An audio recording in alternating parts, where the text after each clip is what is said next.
Broker बोले खास पेशकश हमारी है जिसमें कि इस तरह की वोलेटिलिटी और खासतौर से अब रिकवरी के बाजार में क्या कह रहे हैं ब्रोकर, कहां पे खरीदारी की सलाह मिल रही है।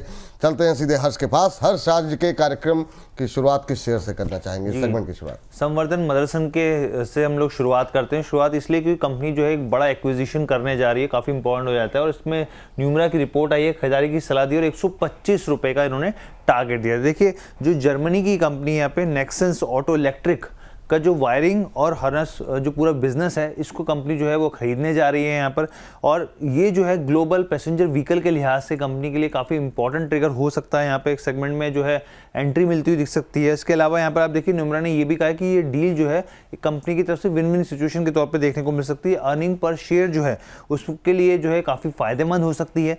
इसके अलावा वैल्यूएशन की भी बात की उन्होंने कहा, जो ये पूरा अधिग्रहण होने जा रहा है वैल्यूएशन के हिसाब से देखें तो बहुत ज़्यादा आकर्षक लग रहा है। इन्होंने एंटरप्राइज वैल्यू टू एबिटा भी बताया, करीब करीब अगर कैलेंडर ईयर 24 के हिसाब से देखें तो 4.3x के आसपास ट्रेड करता हुआ दिख रहा है। इन्होंने कहा कि जैसे ये डील पूरा एक्विजिशन पूरा होगा और उसके बाद तुरंत दिखेंगे आप तो अर्निंग पर शेयर में 2% की बढ़ोतरी भी देखने को मिल सकती है यहाँ पर। और अभी आने वाले सालों के लिए भी काफ़ी पॉजिटिव ट्रिगर ये मान के चल रहे हैं। चलिए, तो पहली टिप्पणी जो है संवर्धना मदरसन, ये भी हमारे लगातार कवरेज का हिस्सा रहा है छोटे शेयर का। रचित सर, बताइए संवर्धना मदरसन को लेकर के अभी क्या व्यू है? 125 तक के टारगेट निकल के आ रहे हैं, सहमत है आप इस रिपोर्ट से? देखिए सर, बहुत पहले छोटे शेयर ऊंची छलांग में भी हमने बात कही थी और अभी भी मैं कहूंगा कि बिल्कुल 125 रुपए बहुत डेफिनेटली आपको देखने को मिल सकते हैं। हम फर्दर अपसाइड भी देख रहे हैं। 135 से 140 के लेवल्स आपको बहुत नियर टर्म में देखने को मिल सकते हैं। चलिए, तो ये बात है यहाँ पर न्यूमरा की रिपोर्ट और हमारे एक्सपर्ट की भी मोहर। अगली टिप्पणी के लिए चलते हैं हर्ष के पास। हर्ष, अगला शेयर बताइए वो कौन सा होगा? जी, ग्रो की बात कर लेते हैं, ब्रिलियंट माइंड्स की। यहाँ पर आप देखिए जेफरीज की रिपोर्ट है, खरीदारी की सलाह और 180 रुपये के इन्होंने यहाँ पे टारगेट दिए हैं। इनका देखिए सबसे पहले ये कहना है कि पिछले FY21 से अगर आप देखें तो लगातार जिस तरीके से यहाँ पर जो है एक्टिव क्लाइंट्स की संख्या बढ़ रही है, आगे भी मान के चल रहे हैं आने वाले सालों में भी इसमें एक अच्छी बढ़ोतरी देखने को मिल सकती है। वित्त वर्ष 2026 से लेकर 28 के बीच में अगर आप कैगर के हिसाब से, कंपाउंड एनुअल ग्रोथ रेट के हिसाब से देखें तो 35% की जो है संभावना, जो ग्रोथ है वो देखने को मिल सकती है, ये मान के चल रहे हैं ब्रोकरेज। इसके अलावा जो ब्रोकिंग बिजनेस है वो उसमें 19% की ग्रोथ देखने को मिल सकती है। यहाँ पे नए बिजनेस का इनका साफ तौर पे कह रहे हैं कि असली जो यहाँ पे जो इसमें सपोर्ट करता हुआ दिखेगा, कैपेसिटी बढ़ती हुई दिखेगी, वो नए बिजनेस जिसमें MTF मार्जिनल ट्रेडिंग फैसिलिटी हो गई और साथ ही जो वेल्थ मैनेजमेंट बिजनेस है वो उसमें बहुत दम है आगे बढ़ने का यहाँ पर। और इन्होंने ये भी कहा है कि जो मार्जिन है उसमें सुधार देखने को मिलेगा, कम से कम 700 बेसिस पॉइंट का सुधार, जो कि एक बड़ा नंबर दिखाता है। 180 के लक्ष्य ग्रो को लेकर के बिल्कुल अलग अलग तरह की प्रतिक्रियाएं हैं। बहुत लोग जो है अभी भी उतने कन्विंस नहीं है वैल्यूएशन को लेके, बहुत लोग अभी भी जो है कन्विंस हैं, जैसा कि अभी ये रिपोर्ट जेफरीज की आई। क्या टिप्पणी रहेगी सर? राघवेंद्र सर, आप किस तरफ हैं? आप सहमत हैं 180 तक के टारगेट से? सर, आ सकता है, कोई मुश्किल नहीं है। 180 190 का लेवल दिख सकता है क्योंकि उसने ओपनिंग के बाद वो लेवल दिखाई दिया था, फिर थोड़ा करेक्शन आया, तो एक वॉल्यूम अच्छा है, चार्ट पे अच्छा ब्रेकआउट है, तो डेफिनेटली थोड़ा बहुत बीच में, मैं ये नहीं कह रहा हूँ कि नीचे नहीं आएगा 5-10 रुपए, लेकिन नीचे आया भी तो अपॉर्चुनिटी देगा कि आप वहां से बाई करें। बिल्कुल बाई करके होल्ड कीजिए 180 190 के लिए। 180 190 के लिए। चलिए, ये बात यहाँ पर निकल करके आई है। अच्छा सर, एक हमारे जो दर्शक थे उन्होंने कहा था कि एक रेलवे, एक डिफेंस जैसे कुछ शेयर बताइए, तो आपने दर्शकों को बता दें कि कैसे ढूंढे जाते हैं अगर एक ही शेयर को चुनना हो। बहुत लोगों की शिकायतें थी कि आप लोग कब अपना अगला वेबिनार जो हमने थोड़ा सा पोस्टपोन किया छुट्टियों की वजह से, तो आपको बता दें 10 जनवरी को अब हम इसको जो है लेकर के आ रहे हैं। तो जो लोगों की नाराज़गी, आप लोग नाराज़ मत होइए, आप ही लोगों के सुझाव पर, आप ही लोगों के कहने पर इसको हमने थोड़ा सा पोस्टपोन किया ताकि जो बच्चों के एग्ज़ाम हैं, जो लोग अपनी छुट्टियां प्लान कर चुके हैं, वो लोग भी यहाँ पर जुड़ सकें। तो अभी तक अगर आपने रजिस्ट्रेशन नहीं किया है, जिनका रजिस्ट्रेशन हो चुका है वो लोग तो निश्चिंत रहें, जिन्होंने नहीं किया है और जिनके कहने पर हमने इसे पोस्टपोन किया है वो लोग फटाफट रजिस्ट्रेशन कराना शुरू कर दें।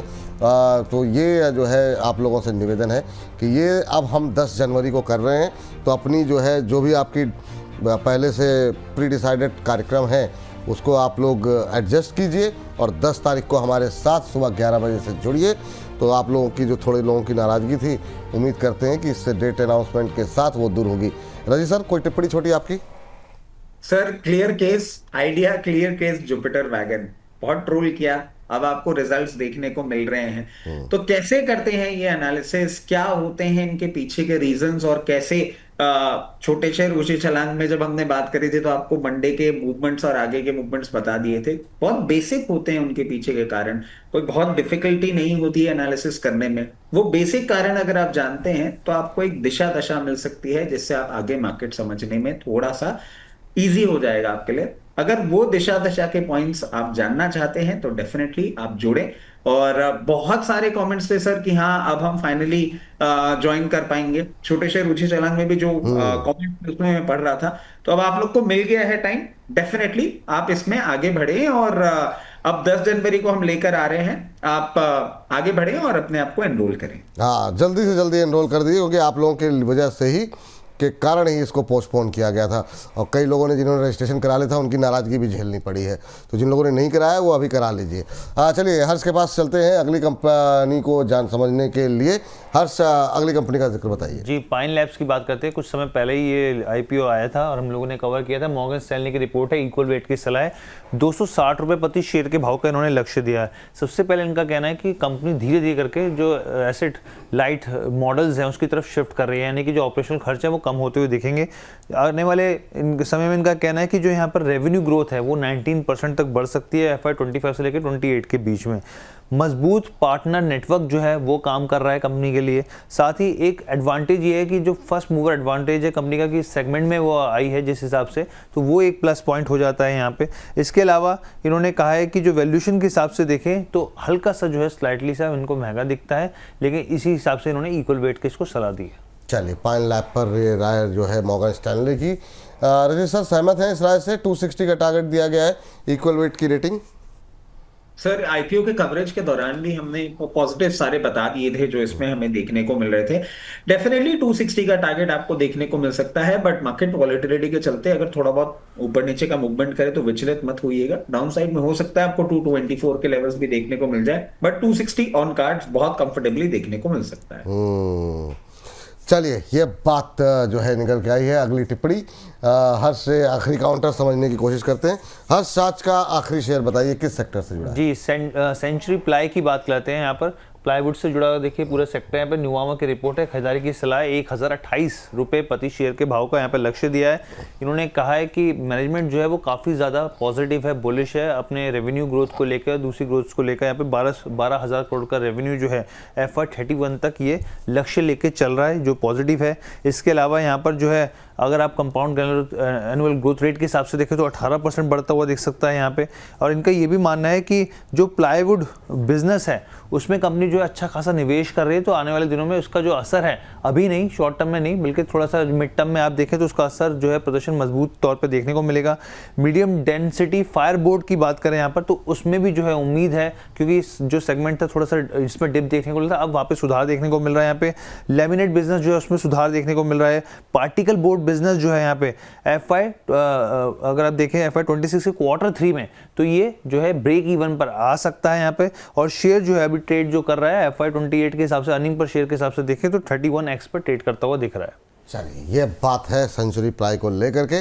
राघवेंद्र सर, आपकी टिप्पणी सेंचुरी प्लाई को लेकर के? देखिए 820 के स्टॉप लॉस से इसको बाई कर सकते हैं। 870 880 का टारगेट होगा। स्टॉक का स्ट्रक्चर पॉजिटिव है, वॉल्यूम भी ठीक ठाक है सर। तो मुझे लगता है कि ये एक अच्छा खासा जो है 50-60 रुपए की रैली यहाँ से मिलनी चाहिए।